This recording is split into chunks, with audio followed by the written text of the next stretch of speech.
Ramendriya mangun kung kanduan rimang lirina tanpa kanen yen tan tulusan mengkusang yahu tomo ngong sang nata muda wus nyangrepa pring sang kusuma kang nandhang pranpo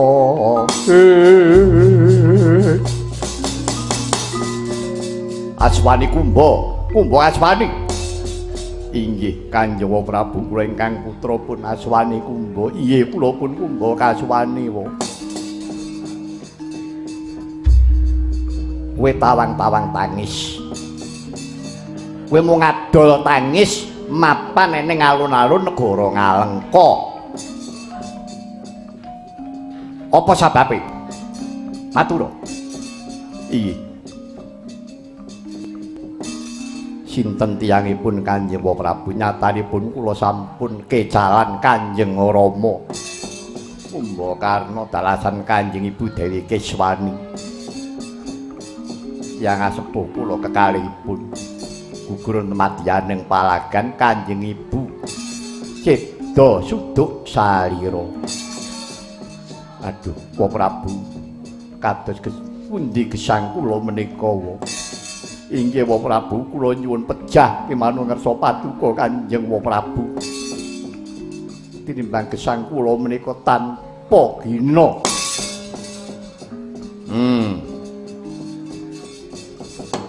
dadi bapakmu gugur ana madyaning palagan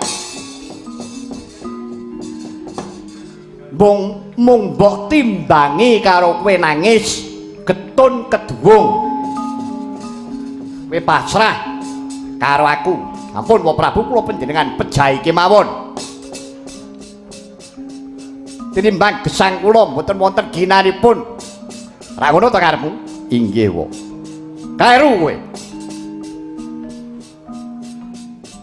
yen kowe ngucap kowe muni uripku tanpa guna dosa sing gawe urip kowe diparingi urip gunakno sing sak becik-becike kowe sakir diwasa wis ngerti ala becik ngerti bener luput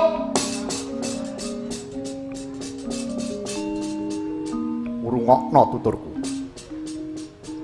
kowe kuwi anake Senopati Gegedhuk bapakmu kuwi kondang-kondange buta Ngalengka nadyan to wong duweni kadigdayan kuwi mau pancen kala mangsane menungsa kuwi manut kelawan Gusti manut kelawan kodrate Kawruhana kowe kudu eling wong tuwa kuwi duweni sumpah karo anak poah bapa pradah kuwi sumpahe wong tuwa nyang anak tegese kowe lahir kowe buta kembar lahir saka garbane ibumu Dewi Keswani kowe digula wentah kowe dipakani enak dipinterake digolekake kamulyan kowe dadi pangeran pati ning panglebur gongso kuwi darmane bapakmu si Kumbakarna kuwi sumpahe wong tuwa menyang anak saiki tak balik sumpah anak nyang wong tuwa piye sumpah anak nyang wong tuwa ki mikul dhuwur mendem jero tegese kowe bangun turut kelawan wong atuwamu swargi tegese kowe bisa njunjung asmane swargi bapakmu si Kumbakarna wis mbok tindake apa durung yen bapakmu wis nindakake anak polah bapa kepradah wis ditindakake saiki mikul dhuwur mendem jero kuwi prasetyaning anak nyang wong tuwa wis mbok tindake apa durung ayo Dewa Suli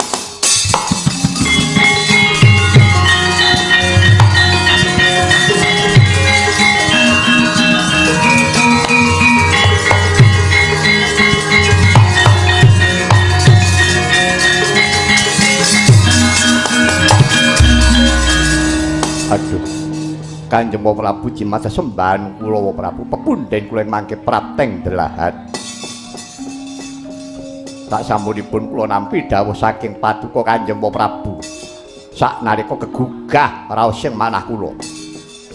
Kula boten trimah paperkawis sedanipun Kanjeng Rama Kumbakarna. Bagus, lah kudune ngono kuwi. Ora kok mikul dhuwur mendem jero bapak wis mati mbok pikul sing dhuwur pendem sak dedeg pengawe. Ora ngono. Tegese bapakmu gugur ana madyan ing palagan, kowe anak senopati.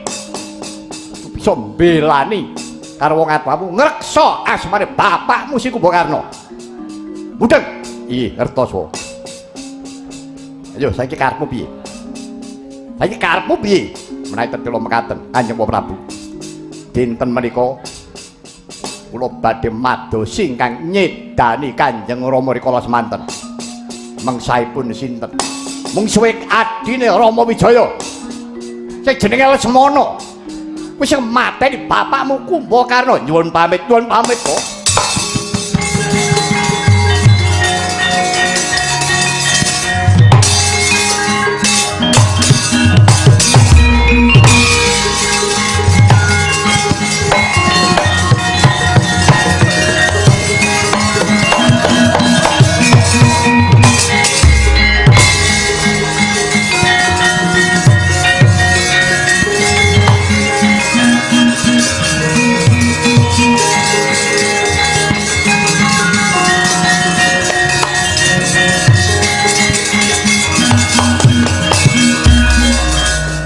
Ora dibombong ora muntap atine bocah loro kuwi. Piye, Dik? Menika prayogi sanget namung kemawon Kanjeng Rama. Kula taksih nguwatosaken dumateng kadigdayanipun kaswani kumbolan kumba kaswani. Nadyan to menika wujud raseksa dereng sepinten yuswanipun. Paduka Kanjeng Rama ra tasih kengetan. Kadang-kadang kula trisirah trikaya trinetra kemawon gugur wonten madyaning palagan kula dereng saged pepulih Rama wonten rilaning penggalih paduka ngiras pantes kula ngawat-awati dumateng kadang kula kekalih kula Rama kula ingkang badhe numpes Rama Wijaya sak para wadya balanipun bagus yen to pancen mengkono anak Anung Anendita. Sapa sing bisa ngreksa keprawi bawane Prabu Rahwana kejaba mung kuwi anak lanang Indrajit ya Megananda. Tumuli budhal. Ayo mono kadangmu kaswani kumba kaswani. Yen perlu nganti para prajurit sing kira-kira isih bisa rumagang gawe sedaya kestaken dawuh paduka Kanjeng Dewaji.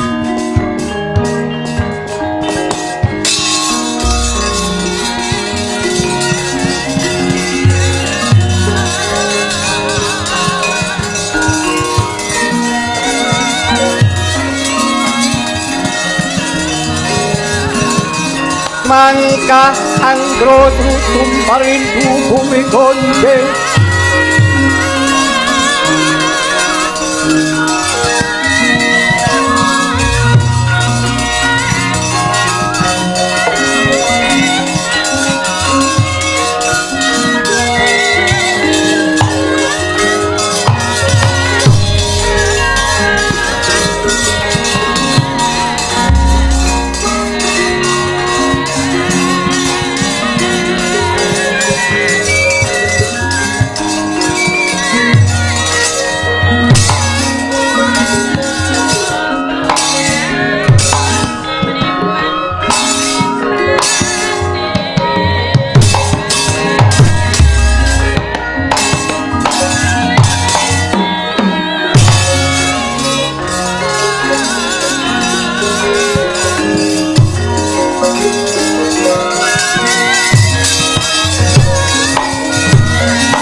rasa madu satawana kang kekuncung liring ira mira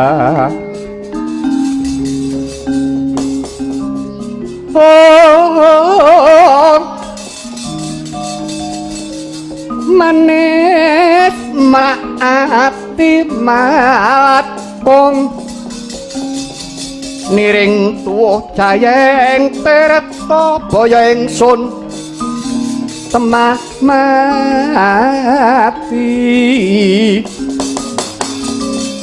wuhan sungsang lungsen mangsa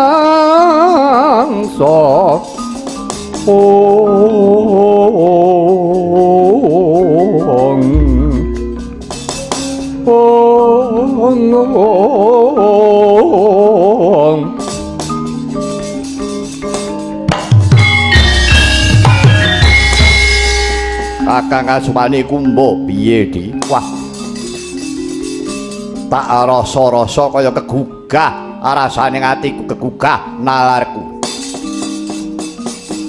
Bareng aku entuk dawuh saka panjenengane Kanjeng Prabu Rahwana. Ngatasi aku karo si kakang mau durung bisa munjung kaluhuran. Kawan sawargi Kanjeng Rama Raden Kumba Karna kaselak Kanjeng Rama gugurana madyan palagan. Kang, yen aku karo kowe ora bisa nglebur cinteng lara pati, tekse ora iso nyuwargake karo wong tuwa bener Yayi. Yen to pancen siadi rasane ngatimu wis bisa nampa pangandikane Kanjeng Prabu Rahwana Raja mau. Iki wis tumeka wancine aku karo kowe kudu ngetokake jiwa kaprawirhan jiwa senopati. Iki anakku Kumbakarna. Aku ora nrimakake sedane Kanjeng Rama Raden Harya Kumbakarna. Ya yen to pancen sak kepethuke pethuk kethek pateni. Syukur bagi ketemu kelawan sing jenenge Lesmana ya murdaka. Disirnakake Kakang ayo bebarengan karo pun Kakang Yayi.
nyata wae